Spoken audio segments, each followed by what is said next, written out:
Here. Okay, so we're talking about causes of back pain, and we're really talking about postoperative complications. So here's the next case. Let's see, Thomas, why don't you take this case?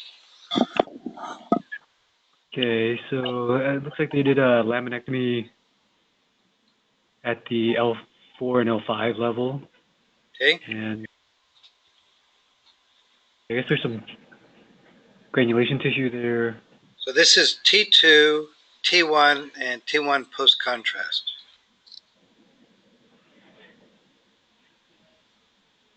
I see, so let's see.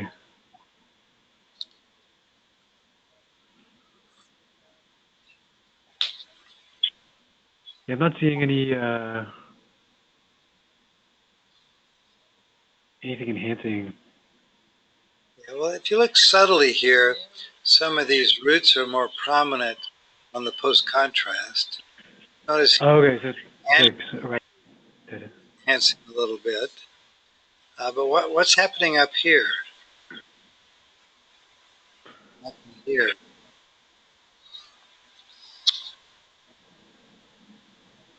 Is the nerve roots getting tethered? Okay, so this is adhesions. I used to see this all the time. I see it much less now with current techniques.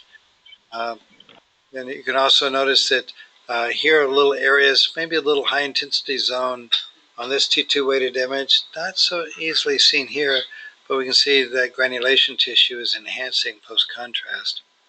Here are the axial images.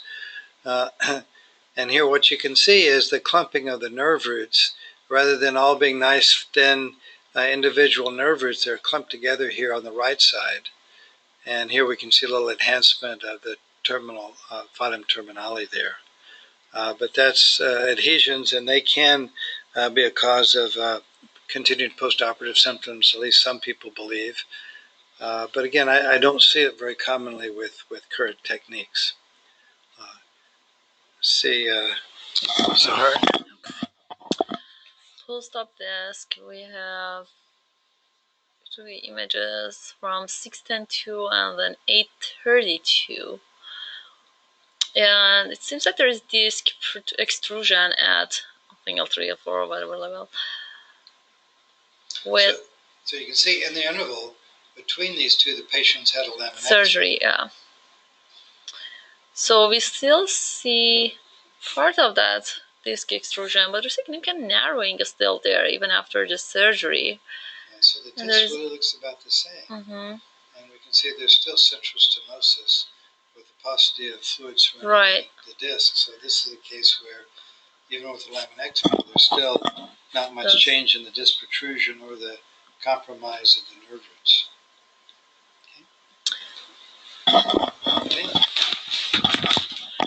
Okay, so 6/12/2002, sagittal and axial images. There is an area of low intensity fluid collection. Yeah, so this is a few weeks after surgery. Oh, it's the same patient? Oh, okay. Oh, one patient. Okay, different patient. Okay. So post-contrast also there. So it seems like there is a epidural type of collection. So here's a T1 weighted image here. Some enhancement around it. And I don't think contrast was given. Is a contrast? Okay, I thought it's okay. So what's happening here? So there's a lot of compromise of the thecal sac, right? Displaced anteriorly. So. And here you can see the laminectomy defect right there. Right. So the question is either infection or epidural bleeding or collection. Okay, so this is 6/12/02. This is now 10 days later. It's much better. That means probably it's a benign fluid collection. Could be a post-op hematoma, something. That's a post-op hematoma. Oh, okay. Right. And here we can just see this is basically deoxyhemoglobin and oxyhemoglobin around it there. So that's just, and it takes a little longer for the center of the hematoma to to progress and become deoxy. So that's post-op hematoma. It's gone now. Okay. All right.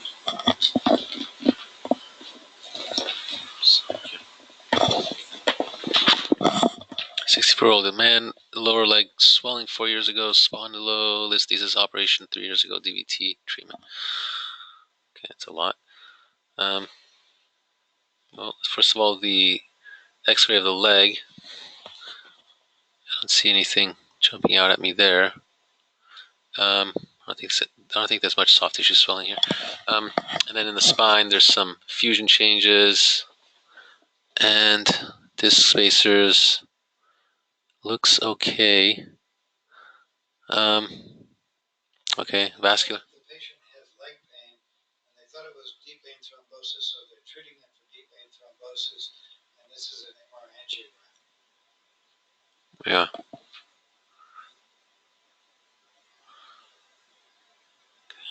Oh, there's the one, I think, second picture on the bottom from the left. Well, there's a lot of fat atrophy, first of all. This is the fatty atrophy of the musculature.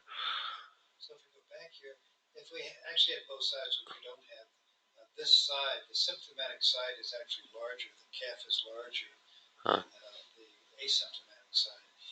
Here's a symptomatic side, asymptomatic side. So what's happening here? So I guess denervation probably, and just chronic. There's actually denervation bilaterally, but it's much worse on the right. And so what we're seeing is fat replacement. And sometimes when you get fat replacement after denervation, the muscle can actually enlarge, even though it's all fat that's replacing it. So you don't always just get atrophy. Sometimes you can actually get hypertrophy, but it's fat replacement of the muscle and loss of muscle.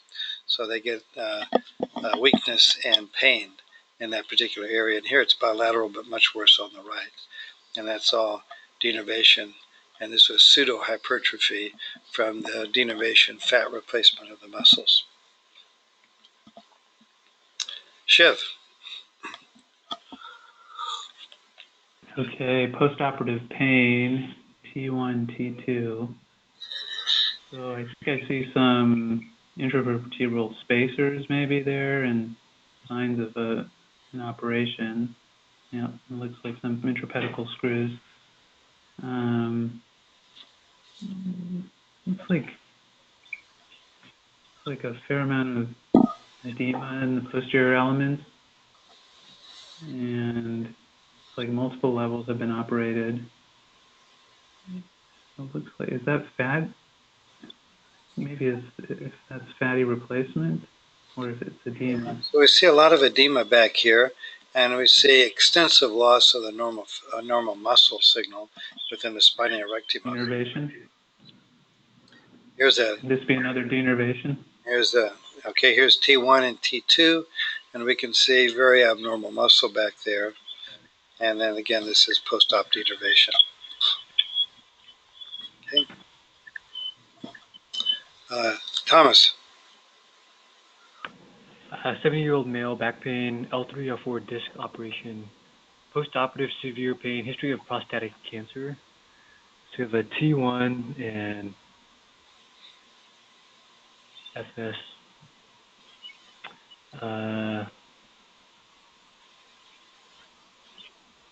So there's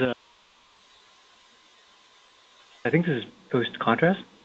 This is post-contrast down here. Fat suppressed enhancement.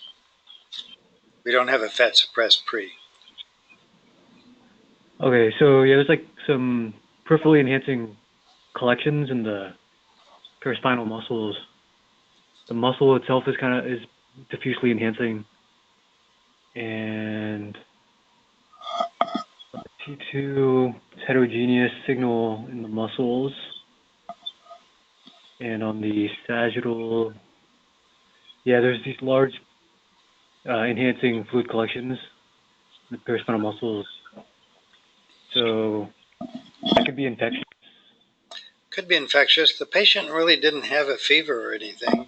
They did do a biopsy, and it came back fibrosis with evidence of old hemorrhage. And I think what we have here is infarction of the muscles. Oh, okay. Typical pattern muscle infarction after surgery. Okay.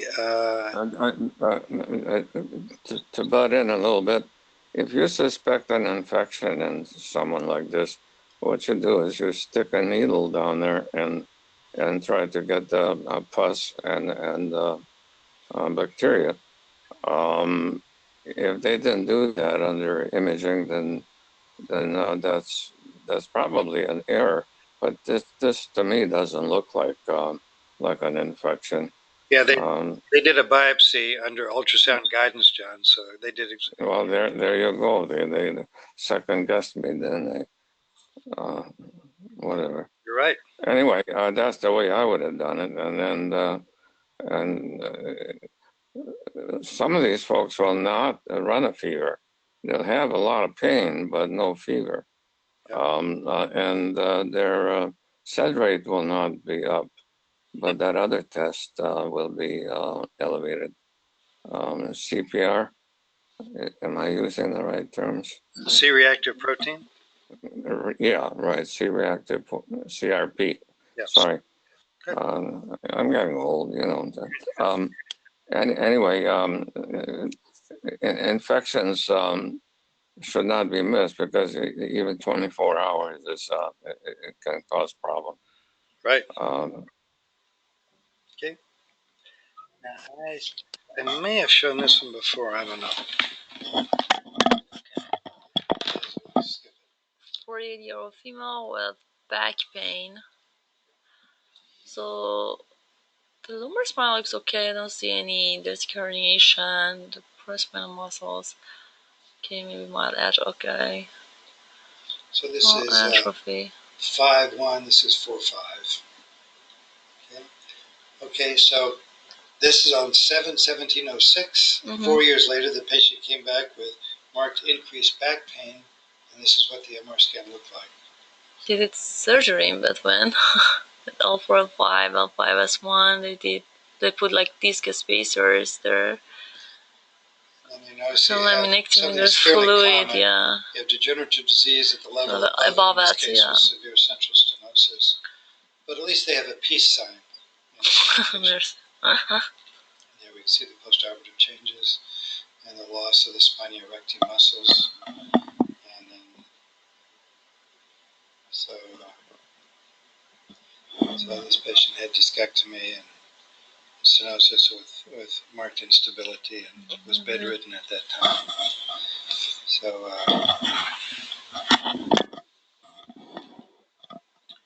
okay, so 25-year-old lower back pain.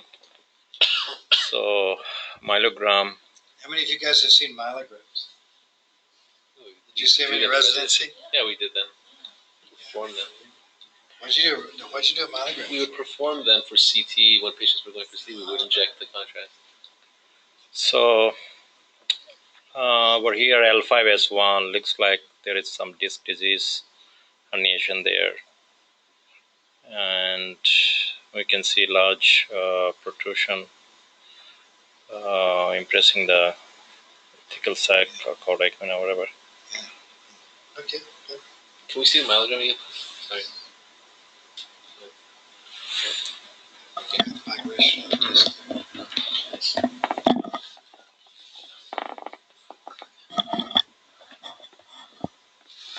So this is the MR. This is the MR. Oh, okay. So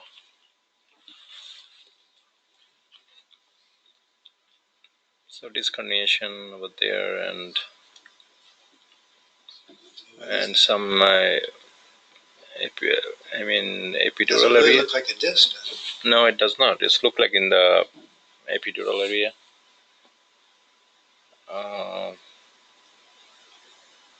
So it's fairly bright on the T1. So it's a fat epidural. Intensity on the stir.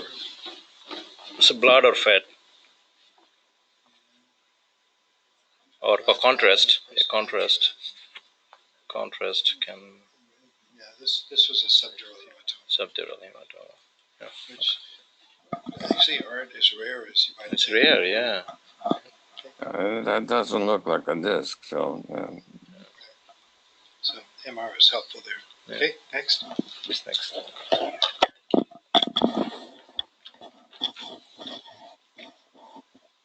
Kind of similar location. There's something, I don't know if it's epidural or intradural or what, but there's some stuff there, yeah. Kind of heterogeneous. Kind of T1 ISO, bright on stir, yeah. So it looks like on the axials. Okay. What do you think it is? Do we have enhanced images? I don't think we have any contrast images. Okay. I guess like a meningioma could look like that. It's not high. Well, I guess it could be blood again here, although T1 was kind of ISO intense. Could be blood. Meningioma is a good idea. I think most people call this a disc extrusion. Disc extrusion. This turned out to be an epidural hematoma. But it's good to think about hemorrhage when you're giving your differential. Okay, Shiv? Okay, so you got a T1 and a T2, and I think it's a T1 and a stir. on a stir, excuse me. So I see some antral aesthesis of a couple levels, and then yeah, maybe it looks like a T1 sort of ISO to hyperintense focus and a stir hyperintense focus, the posterior aspect of the But it's end plate there. very, very bright on the stir. Yeah, and it looks like it's hyperintense there on this. Yeah, and a little bit of a annular high intensity zone there. We go to the next cut down, it looks like this. Huh. And the next cut down looks like that. That looks like an epidural mass. Could be, again, hemorrhage. Yeah. It's another epidural hematoma. If you go back here, usually disc extrusions have better contrast on both the T1 and the stir images than we see here. Usually they're lower in signal intensity on the T1 than this, and lower on the stir than this. So it has a funny signal characteristic. So kind of think about the possibility of an unusual. Was there trauma? I don't know. Okay, that's obvious, degenerative disc, and there's another one below. What's interesting is this is a retrolisthesis, and a lower level you have anterior listhesis. Right. Mother Nature. Yep. It's interesting. I think when you see something like that, you have to work up the patient for some kind of a bleeding disorder. Okay. Okay. Thomas? To have sagittal view, T1 and stir, and yeah, it looks like there's another sort of epidural collection, yeah, posterior to the vertebral body. Yeah. And this is a T2. It's kind of iso intense with the disc on the T1, but on the T2, it's very high in signal intensity. Right, so this could be hemorrhage also. Yeah, so that's also spontaneous hemorrhage. Good. And that's in the axial plane, you can see the fluid collection. And here's a case of someone who had kind of old hemorrhage. One thing though, John, I think when people say it's spontaneous, there are things people do and they forget, like have a real hard sneeze or a real hard cough or a sudden movement that they just don't remember. Okay. And then all of a sudden this stuff starts. It doesn't start just out of nowhere. Okay. I think there's always something that starts it. Yeah. This is an older hemorrhage, and this is another patient who has epidural hematoma here in the spine. Oh, these all symptomatic. The patients are symptomatic. Whether this is the cause of symptoms, I can't tell you. And here's just another example down here. But this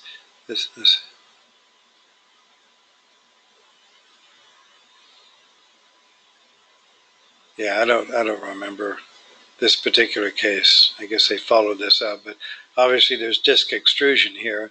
Whether some of this could be a hematoma, I don't know. But I would, in practice, if I saw something like this, I'd call it a disc extrusion with inferior migration. And here we could see that with mass effect. Here it looks a little bit odd. So here I'd be a little bit concerned that we might have some hemorrhage around the extruded disc. Okay. Next. 7-year-old status post L2L3 fusion with nuanced radiculopathy pre-op. Okay, we see that L2L3 kind of like extrusion, while indentation on the ventral thecal sac. It's funny that it says there was a fusion before. Yeah, I don't see that. Okay, now there's fusion. So we have postoperative changes, and there's a like large epidural collection at that level, L2L3 level. Yeah, it looks like, yeah, and fluid level, large hematoma. So that's a post-op epidural hematoma. Yeah. Was this pre-op hematoma? Well, this is no, I guess not. This is the pre-op study for surgery at the 2-3 level. This disease. I don't know if I would be operating on this patient unless there's something I miss. What do you think, John? Well, if it were me, I wouldn't want surgery. No, I mean, this sure doesn't look like anything operative. No, I agree with you, John. It looks like the spine is at a level. There are times in our lives when the spine kind of fuses by itself. That's in the age after 60, and this looks like a case. Well, it's 70. So if you look at that spine, you probably need a hammer to make it move. That certainly doesn't need a fusion. That's already fused. Yep. That's too bad. Anyway. Yep. So we talked about one of the problems with doing either fusions or interbody spacers is that you lose motion at that level. So people have developed artificial discs. This is one of them that went through FDA. This is kind of what they look like on MR examination, where you get a lot of metal artifact. On plain radiographs, they look a lot like this. These are the two end plates which go into the bone. And then this is just the ring through the disc material itself. And these are built so that they should be able to slide and rotate around the central disc. And here we can see X-rays showing it. And here's another case where we can see the deformity due to the magnetic field effect. So this is what it looked like on 11606, a little bit after it was implanted at the MR scan. And then the patient came back with increasing pain. Let's see, is this one yours? So that's the first one. And now the patient came back, and this is what it looks like. Oh, so it looks like one of the part of the spacer went back, so probably misplaced, displaced. Yeah, so something like that. So this is a disrupted artificial disc. Yeah. And, I've seen a fair number of these. I haven't seen very many in the lumbar spine because I think there's so much pressure there that they really don't have a very good life expectancy. I've seen more of them placed in the cervical spine, but even there, following them over a couple of years, most of the ones that I've seen have ended up being disrupted. But I still see these placed, even. They don't use these anymore, do they, John? Yeah, I saw one just a few months ago put in. Oh, well. If I was to make one of these devices, I would make maybe the superior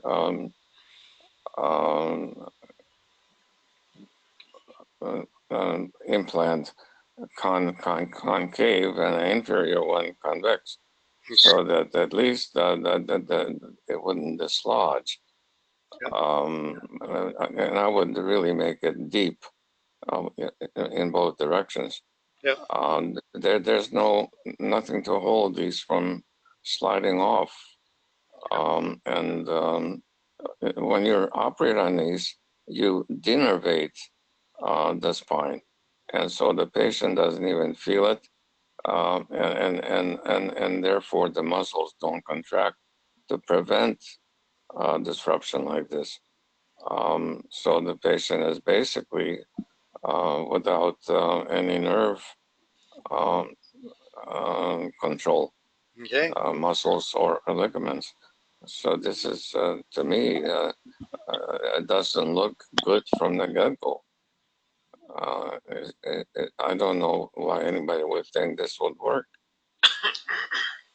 Yeah, well, my limited experience with these is that they haven't worked. They don't work very reliably, but I haven't seen an actual published large series. There may be one, but I haven't seen it. I wouldn't dream of putting one of these on anybody. So probably not even in an animal. Okay. Sam. It's like some kind of hardware. I guess, yeah, it's a disk spacer at L5S1 probably. It's like a focal erosion in a vertebral body end plate there, yeah. So what do you think about the well, disk spacer?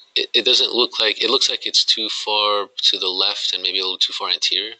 Although this metal artifact, so I can't really, yeah, too far lateral. I guess you'd expect it to be more centralized. Yeah. Here's a CT scan. So this place dislodged.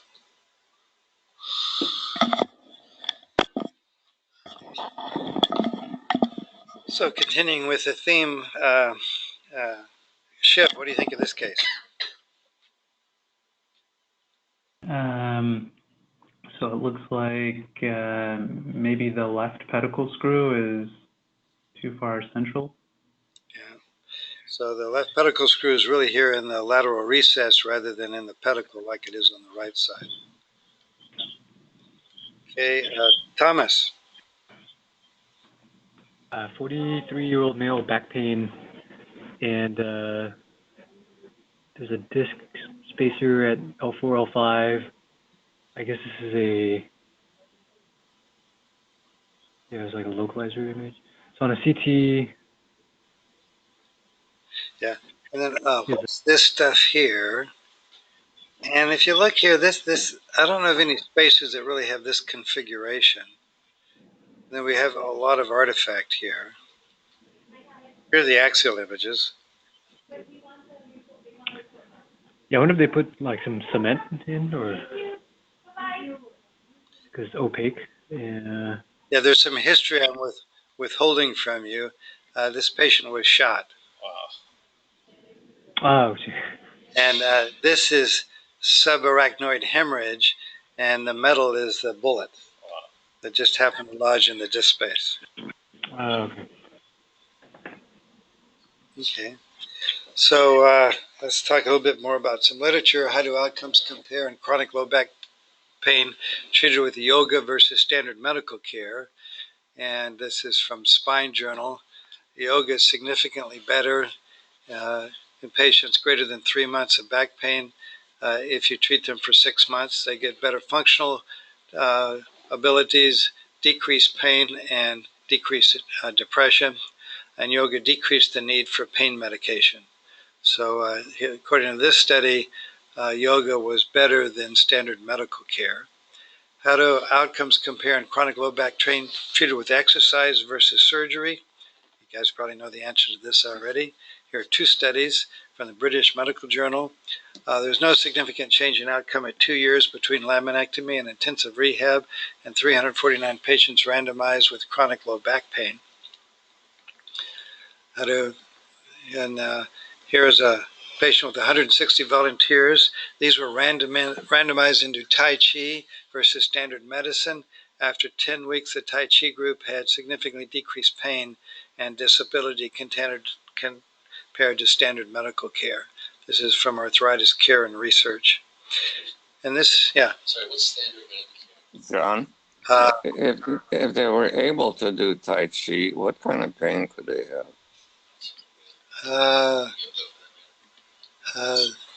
I think they were regular back pain patients.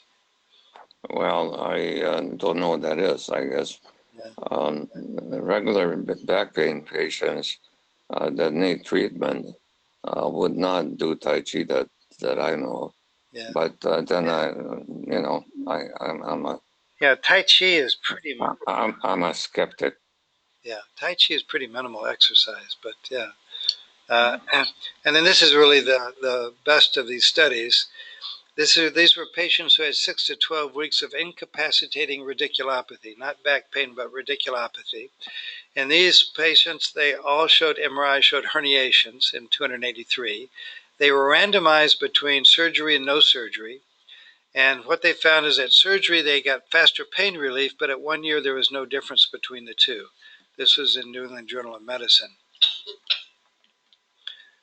What are the published randomized controlled clinical trials comparing surgical and non-surgical treatment?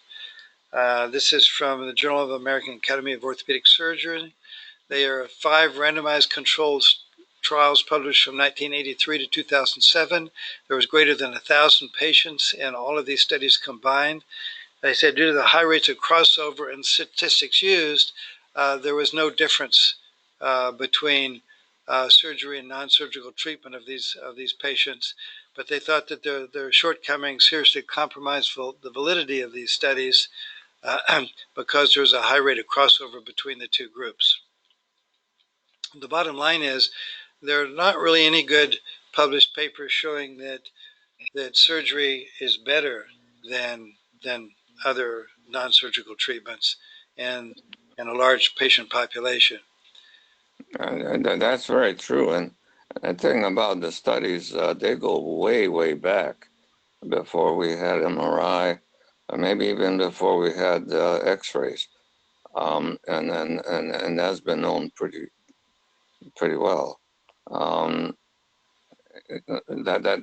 reason I gave up surgery, and I think I mentioned this the other day, is I just couldn't predict who's going to get well or not.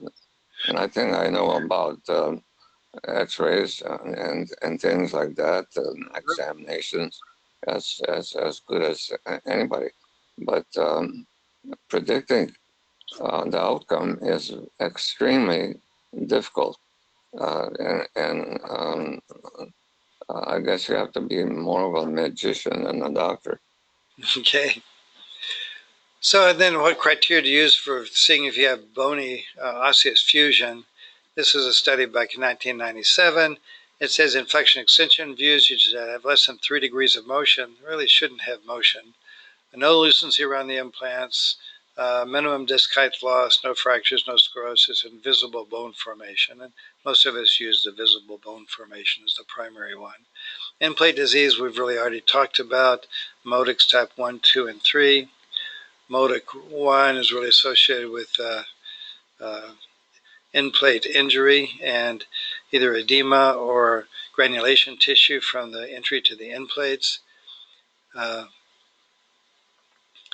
these are 2 studies from European Spine Journal, and they actually stuck needles in discs, and they said that the difference between symptomatic and asymptomatic disc with type 1 modic changes, where they could get anaerobic bacteria growing from the painful ones and not from the non-painful ones, and that they had a positive response to antibiotics. So they came out saying that the back pain in the presence of these kind of changes within the spine is likely due to infection. I don't know of any papers that have confirmed this. This was a hot topic a number of years ago, but I've not really heard any follow-up on this, so I'm still a little bit skeptical. And with chronic changes, you can see a lot of chronic in-plate changes in people with in-plate disease. One thing that you can often look at is edema, the so-called shiny corners. And this, as we can see in this particular case, this is a non-specific finding. If you see it more than about 3 vertebral bodies, maybe there's a little bit there. People are concerned about spondylitic arthritis, which can involve Crohn's disease. It can involve ankylosing spondylitis, though that typically has a different pattern than this. And what's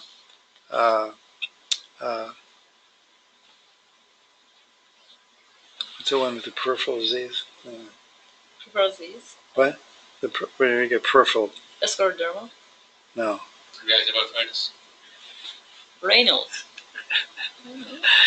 There's, this is crazy. Rheumatoid arthritis, psoriatic arthritis can also present this way. So a number of things, but I still believe that the vast majority of these kind of changes are actually in chronic old-fashioned degenerative spine disease with in-plate changes. But if they're on the corners like this, you have to at least think about an inflammatory arthritis. And this looks more like a degenerative change here with a typical horizontal osteophyte. With ankylosing spondylitis, as you all know, you get more vertical osteophytes here that are thin, which are syndesmophytes. Do diabetics ever get fragmentation around the vertebral bodies and changes of this sort? Well, they certainly do. I don't know how much impact diabetes has and whether they're more susceptible to these than just aging. I'm not sure. As far as I know, they do, and you have to be. The results by operating on diabetics in terms of the back and probably other joints is very, very risky. Right. Yeah. Because they have small vessel disease. Especially fusions. They just don't fuse. Yeah, they don't heal because they have such small vessel disease. Right. Right. And then here we can see more of a chronic, more of a degenerative type. Here we can see it's low signal on the T1, high on the T2, so it'd be a modic type 1, but we can see that there's a lot of chronic disease here with osteophytes and desiccation of the discs. If we follow it up a year and a half later, we can see it's actually progressed where you have less high signal intensity on the T2, more increased signal intensity on the T1.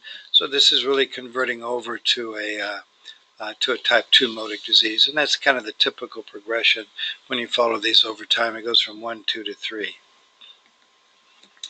So in-plate changes, it's rare to have discogenic pain disease without in-plate changes. It's common to have no pain with in-plate changes in this study in spine. And there are a number of different configurations, but I don't think we have to really go into this. I don't know what they really mean by idiopathic here. Okay, 68-year-old female with tender posterior mass. Who is next? I'm not sure. Okay, so 68-year-old female with tender posterior mass. Okay, so again, multiple disc desiccation in different areas, and also posteriorly seems like marker there, and there is increased signal or fluid at the interspinous area, whether it's and some aberration of the what do you call the spinous process. So could it be degenerative disease of the? Okay. Yeah, and the degenerative disease is called Bastrom's disease. Right, and then we can see the irregularity of the cortex here on either side. We see the fluid in between the spinous processes with some cystic changes out here, and this is typical of Bastrom's disease. And here we can see a little bit of enhancement. Okay.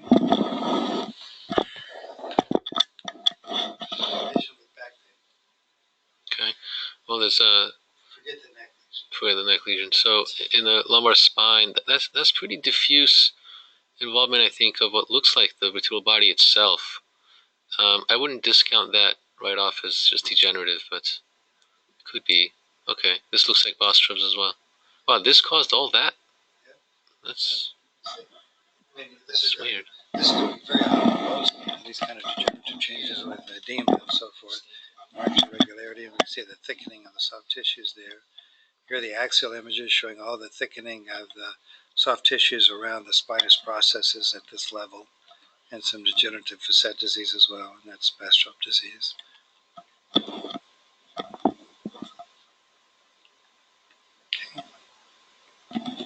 Okay, Shiv. Okay, T1 pre, T2 pre. It looks like there's pretty bad facet arthropathy, worse on the right than on the left, and there's significant narrowing of the spinal canal. And post as well, it looks like there's some edema and degenerative disease there. Yeah, so degenerative more on the right than on the left. Like other where you have degenerative disease, you get a lot of thick granulation tissue in the area trying to heal the chronic repetitive trauma, and so you'll get enhancement of that granulation tissue. But, Thomas. So there's a fluid at the left facet joint. Yeah, this is a T1 weighted image. Oh, is that a fatty lesion, like a lipoma, I guess? There's the, here we can see Yeah, so the, fat suppressed. right.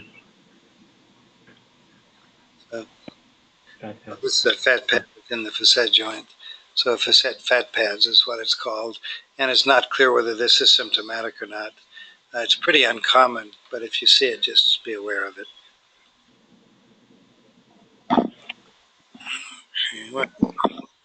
Why would they do an MRI? I'm sure they had some sort of either back pain or radiculopathy. It looks like there's a foraminal zone protrusion here that might be pressing on the nerve root. So this is probably an incidental finding. It's hard for me to believe that would be asymptomatic completely. I don't know. I have a problem similar to this, and I can assure you it's symptomatic.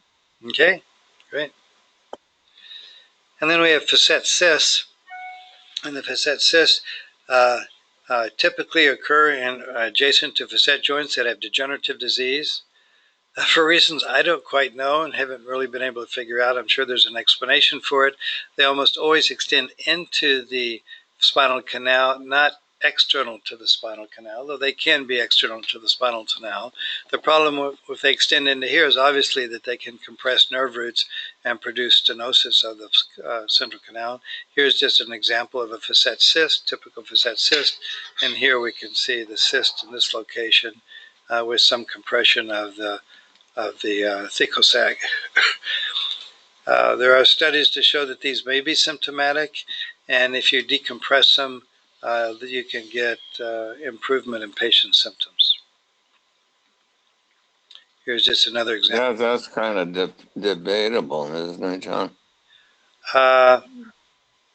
Yeah, I think it's debatable, but that one paper showed that they got good response to percutaneous drainage of these things. Well, I don't know if this group received my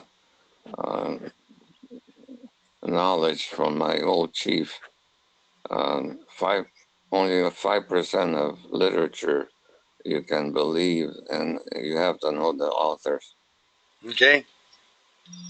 All right. And then here's just another degenerative disc here, and then we can see the facet cyst in the spine. Okay.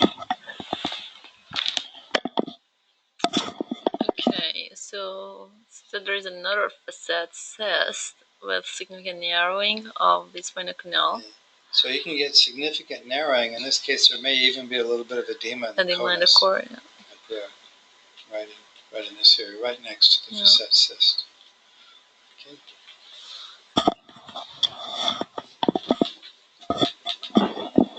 So I think 76 years old. That was wait a minute, that was the conus, wasn't it? Yes, right here. Yeah, okay.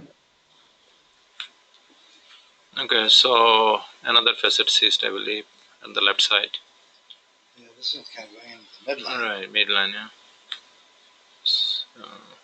Yeah, so in the midline, I think that they may come from, but we can't really see a good connection to the facet joint. Mm-hmm. So some people believe that you can have ligament and flavum cysts that just are associated with degenerative change in the ligament and flavum. I think most of these are probably called facet cysts. Facet cyst. Okay.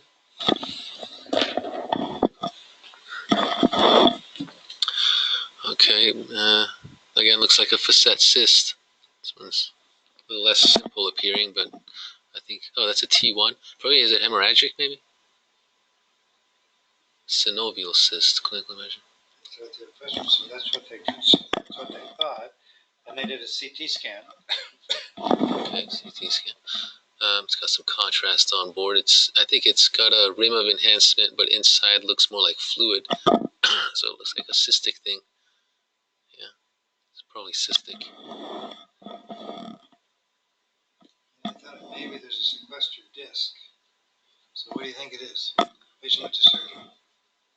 I think it's a cystic lesion, maybe a little bit complex, but basically a cystic lesion. Probably related to the facets.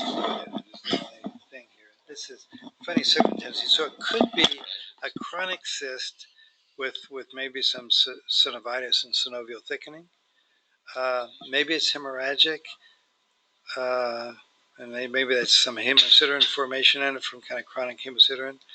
So at surgery, this was a chronic focus of inflammation, so it's probably some form of synovitis. So my guess is probably a chronic long-standing synovial cyst with synovitis in it and synovial thickening. Okay. So here's a patient when we were doing upright scanning. We can see the cyst right here, adjacent to the cyst. And here's the sitting position. If we go back again, oops, sorry. So in the upright position, I'm sorry, this is sitting. And the patient is now standing, and it's actually slightly larger. And here you can kind of see, if you look at the difference, it's a little bit higher, bigger, with probably more pressure in it, more spherical in the standing position, just showing that you may have increased pressure on the facet joints when you're in the standing position versus the sitting position. Sorry, Dr. Yes. You said that in your early experience with this, there wasn't a lot of difference in upright. Is this just because the cysts are different then? I think with discs. This is a cyst. Yeah, and this isn't a disc. This is a cyst. So with discs, you don't typically see changes. No, we didn't. This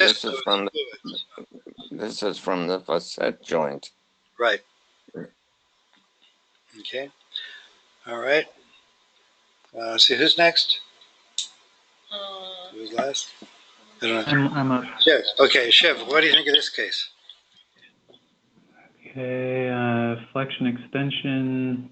So it looks like during flexion, there's some fluid within the right facet joint, and during extension, maybe it pooches out into the spinal canal.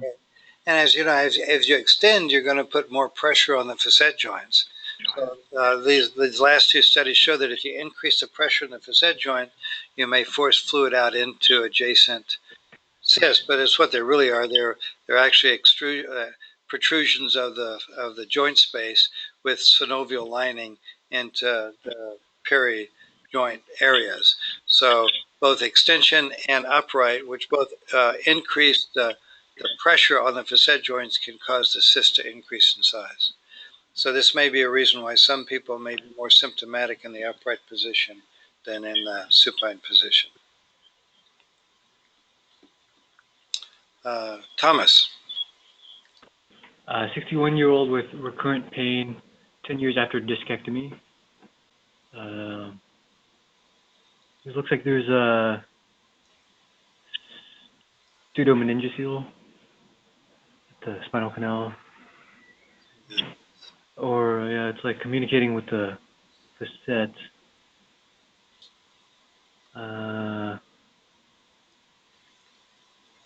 See, it's like a communication, I guess. Exactly what it was. And it was actually, there was a CSF actually extending into the facet joint. They were in communication here. Yeah, when you do laminectomies, which are actually partial laminectomies, it's not a good idea to enter the facet. Things can happen and like this and other things when you do that. So you have to try to avoid getting to the facet joint, if possible, which usually it is. Thanks. Okay, there is a cystic lesion. Looks like it's in the right foraminal region. We have a degenerative facet joint, yeah. and then we've got this fluid. Yeah. What's this? Is that the nerve root that's thickened and displaced anteriorly? Yeah, so this was a facet joint cyst that was displacing and compressing the nerve root, causing swelling of the nerve root. There's the normal nerve root on the other side. And this is displaced and compressed, producing radiculopathy. And we can see that this patient has a lot of fatty atrophy posteriorly as well. You know, one thing, this patient doesn't, this patient is not very active, that's for sure. Okay, so axial images. There is lots of fluid within the right facet joint. So again, okay, so sagittal image. Where is it? Yeah. So it's compressing the nerve, probably the exiting nerve. Yeah, it's pushing it. So the foraminal nerve. Oh, I'm sorry. What I'm talking. Yeah, it's nerve sub area. Sorry. It's within the facet area. So all these facet cysts. Yeah. Cysts. Yeah. Like we see in the knee or the shoulder, or other places where we have degenerative disease. You get subchondral cysts also in the facet joints with long-standing chronic degenerative disease. Now we can talk about foraminal stenoses. As you all know, the nerve roots come out of the foramina on either side underneath the pedicle like this. And so this is a grading system for foraminal stenoses from Lee et al. From AJR. And they divided it into a number of different grades. Grade 0 is where you have fat completely surrounding the nerve root in the narrowest area of the foramen on the sagittal T1 weighted images. This would be this grade 0. Grade 1 is where you have narrowing on two sides. It can either be above or below or anterior and posteriorly, but you still maintain a little bit of fat above and below. There's a little bit of fat here and a little bit of fat there, more of a normal appearance up here. So that would be a grade 1. Here where you have narrowing above and below, but you have fat anterior and posterior. So that again would be a grade 1. A grade 2 is where you really lack fat surrounding the nerve roots, but the nerve root is still pretty much rounded in configuration. So that's grade 2. And then grade 3 is where you lose the fat, but you have a non-round shape to the nerve root, so showing compression of the nerve root would be a grade 3. And then here's kind of another example of foraminal stenosis. So if we use this system, anybody want to guess at which one of those grades correspond to symptoms and which don't?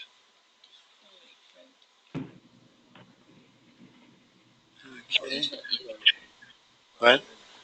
So these are basically the 4 different grades. And, whoops, I don't have the results here anyway. Basically, the results show that of all these, only 3 statistically correlated with radiculopathy at that level.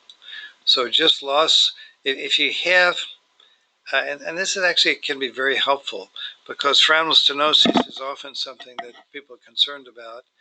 The foramen isn't a great area for surgery because it's kind of hard to go in without damaging things and remove a lot of bone in the foramen.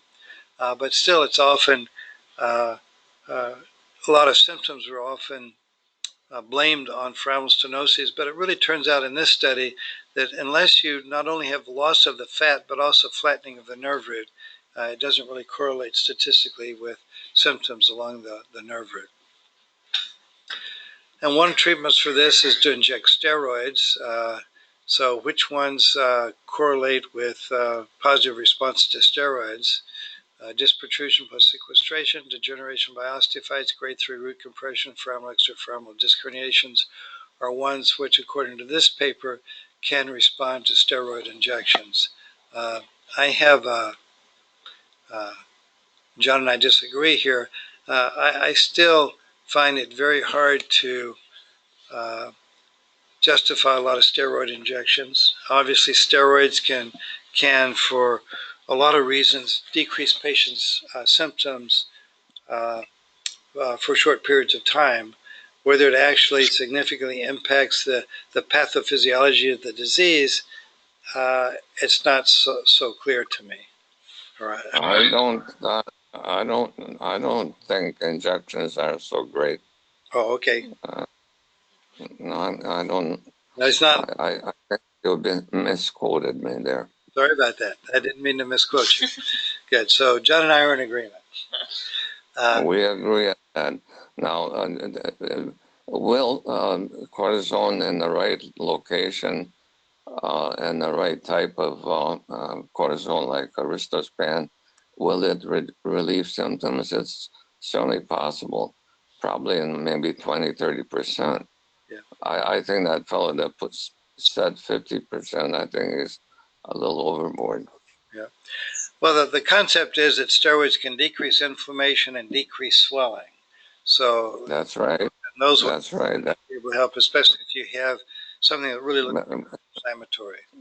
But if they inject cortisone that disappears within an hour or two, or that's not going to do the job. Okay. Well, why don't we stop here, and we'll pick up and finish degenerative disease tomorrow, and maybe start another topic in the lumbar spine. Sure. Any questions? Thank you. Okay. Have a happy Thursday evening, guys. Good. Thanks, John. And girls. Yeah. Thank you. Thank you. Good night. Night. Sorry, you showed us something that said